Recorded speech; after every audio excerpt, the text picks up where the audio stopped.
കാഞ്ഞിരപ്പള്ളിയിൽ ആഡംബര ജീവിതത്തിനും വിനോദയാത്രകൾക്കും പണം കണ്ടെത്താൻ വൻ കവർച്ചാ സംഘത്തെ കാഞ്ഞിരപ്പള്ളി പോലീസ് സാഹസികമായി പിടികൂടിയിരിക്കുന്നു.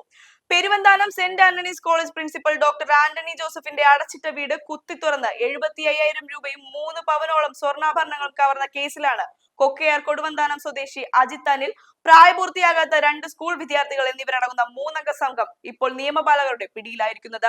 ഉടമസ്ഥർ ബന്ധുവീട്ടിൽ പോയ സമയം കൃത്യമായി മനസ്സിലാക്കി കഴിഞ്ഞ മാസം 23-ാം തീയതി രാത്രിയിലാണ് പ്രതികൾ ഈ വൻ കവർച്ച ആസൂത്രണം ചെയ്ത് നടപ്പിലാക്കിയത്. ഈ സംഘത്തിന്റെ പ്രവർത്തന രീതി അതീവ ആസൂത്രിതവും പ്രൊഫഷണൽ ക്രിമിനലുകളെ വെല്ലുന്നതുമായിരുന്നു എന്ന് പോലീസ് അന്വേഷണത്തിൽ വ്യക്തമാക്കിയിട്ടുണ്ട്. മോഷണം നടത്തുന്നതിന് മുന്നോടിയായി പ്രദേശത്ത് കൃത്യമായി നിരീക്ഷണം നടത്തിയ പ്രതികൾ വീട്ടിൽ CCTV ക്യാമറകൾ ഉണ്ടെന്ന് മനസ്സിലാക്കി തന്നെ തുടർന്ന് അവ തുണികൊണ്ട് മറച്ചുവെച്ചു. തുടർന്ന് കാറിലെത്തിയ സംഘം തിരിച്ചറിയാതിരിക്കാൻ പർദ്ദയും മുഖം മൂടിയും ധരിച്ചാണ് വീടിനുള്ളിൽ അതിക്രമിച്ചു കയറിയത്. വീട്ടിൽ സൂക്ഷിച്ചിരുന്ന സ്വർണവും പണവും മാത്രമല്ല, വസ്ത്രങ്ങളും സ്പ്രേ അടക്കമുള്ള സാധനങ്ങളും ഇവർ മോഷ്ടിച്ചു കടന്നുകളഞ്ഞു.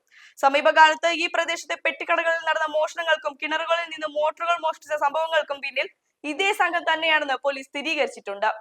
മോഷ്ടിച്ച പണവും സ്വർണ്ണാഭരണങ്ങൾ പണയം വെച്ച് കിട്ടിയ തുകയും ഉപയോഗിച്ച് ഇവർ മൂന്നാർ ഉൾപ്പെടെയുള്ള പ്രമുഖ വിനോദസഞ്ചാര കേന്ദ്രങ്ങളിൽ ആഡംബര യാത്രകൾ നടത്തുകയായിരുന്നു ഇവരുടെ പതിവ് രീതി. ഈ സംഭവം നമ്മുടെ പൊതുസമൂഹത്തിന്, പ്രത്യേകിച്ച് വീടുകൾ അടച്ചിട്ട് യാത്ര പോകുന്ന സാധാരണക്കാരായ ജനങ്ങൾക്ക് വലിയൊരു മുന്നറിയിപ്പാണ് നൽകുന്നത്. കൗമാരപ്രായക്കാരായ വിദ്യാർത്ഥികൾ പോലും ആഡംബര ജീവിത മോഹങ്ങൾക്ക് അടിമപ്പെട്ട് ഇത്തരം ക്രൂരമായ കുറ്റകൃത്യങ്ങളിലേക്ക് തിരിയുന്നത് സാമൂഹിക സുരക്ഷയ്ക്ക് വലിയ ഭീഷണിയാണ് ഉയർത്തുന്നത്. നിങ്ങളുടെ അയൽപക്കങ്ങളിൽ ഉണ്ടാകുന്ന അസാധാരണമായ നീക്കങ്ങളെയും അപരിചിതമായ വ്യക്തികളുടെ സാന്നിധ്യത്തെയും കൃത്യമായി നിരീക്ഷിക്കേണ്ടതിന്റെ ആവശ്യകത ഈ കേസ് അടിവരയിടുന്നു. സംഭവം നടന്നതിനു പിന്നാലെ ജില്ലാ പോലീസ് മേധാവി A. ഷാഹുൽ ഹമീദിന്റെ കർശന നിർദ്ദേശപ്രകാരം കാഞ്ഞിരപ്പള്ളി DYSP വിശാൽ ജോൺസന്റെ മേൽനോട്ടത്തിൽ പ്രത്യേക അന്വേഷണ സംഘം രൂപീകരിച്ചിരുന്നു. പ്രദേശത്തെ റോഡരികിലെ CCTV ദൃശ്യങ്ങൾ കേന്ദ്രീകരിച്ച് നടത്തിയ ശാസ്ത്രീയമായ അന്വേഷണത്തിലും കുറ്റകൃത്യം നടന്ന സമയത്ത് പ്രദേശത്ത് ഉപയോഗിച്ച മൊബൈൽ ഫോൺ നമ്പറുകൾ പരിശോധിച്ചതിലൂടെയുമാണ് പ്രതികൾ സഞ്ചരിച്ച കാറിനെ കുറിച്ചുള്ള നിർണായകമായ വിവരങ്ങൾ പോലീസിന് ലഭിക്കുന്നത്.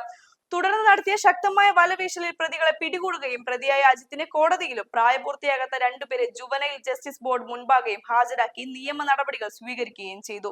ഇത്തരം ക്രിമിനൽ സംഘങ്ങളിൽ നിന്ന് നിങ്ങളുടെ വീടും സമ്പാദ്യവും സുരക്ഷിതമാക്കാൻ ദീർഘനാൾ വീട് അടച്ചിട്ട് പോകുമ്പോൾ പ്രാദേശിക പോലീസ് സ്റ്റേഷനിൽ വിവരം അറിയിക്കുകയോ വിശ്വസ്തരായ അയൽക്കാരുടെ ശ്രദ്ധയിൽപ്പെടുത്തുകയോ ചെയ്യുക.